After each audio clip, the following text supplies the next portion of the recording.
கைலாய மலைக்கு வந்த தட்ச பிரஜாபதி யோசிக்கிறாரு. நான் வந்து சிவனோட மாமனார். எனக்கு சிறப்பு மரியாதைகள் சிவபெருமான் கொடுக்கவே இல்ல. என்னோட மகளான சதிதேவி எனக்கு குடுக்கல. அதனால இவங்க என்ன அவமானப்படுத்தின மாரி, நான் இவங்கள அவமானப்படுத்துறதுக்கு ஒரு மிகப்பெரிய யாகத்த பண்ண தான் போறேன் அப்படின்னு சொல்லிட்டு, அவர் மிக பிரம்மாண்டமான யாகத்துக்கு ஏற்பாடுகள் பண்ணிட்டு இருக்காங்க. அந்த சமயத்துல எல்லா தேவர்களும், எல்லா முனிவர்களும், எல்லா ரிஷிகள் எல்லாருமே வரவழைக்கிறாங்க. சிவபெருமானும் சதிதேவி மட்டும் அவர் புறக்கணிக்க செய்றாரு. இந்த செய்தியை கேள்விப்பட்ட தாட்சாயினியான சதிதேவி வந்து பயங்கரமா கோவம் கொள்றாங்க. அது எப்படி எங்களை புறக்கணிச்சுட்டு அவர் யாகம் பண்ணலாம்? அது மட்டும் இல்லாம அவர் என்னோட தந்தை, எங்களுக்கு தான் முன்னுரிமை கொடுத்துருக்கணும் அப்படின்னு சொல்லிட்டு இது நியாயத்தை கேட்க போறேன்னு சொல்லி சதிதேவி நேரா தட்ச பிரஜாபதி யாகம் பண்ணக்கூடிய இடத்துக்கு போறாங்க.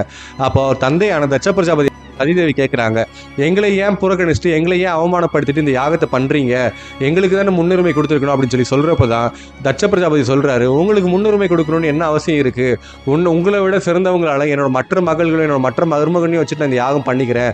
அது மட்டும் இல்லாம உன்னை என்னால் மதிக்கவும் முடியாது, உன் கணவரை என்னால் மதிக்கவும் முடியாது. என்னை அவமானப்படுத்தின மாதிரி நான் உங்களையும் அவமானப்படுத்தியே தீருவேன் அப்படின்னு சொல்லி அவர் சொல்றாரு.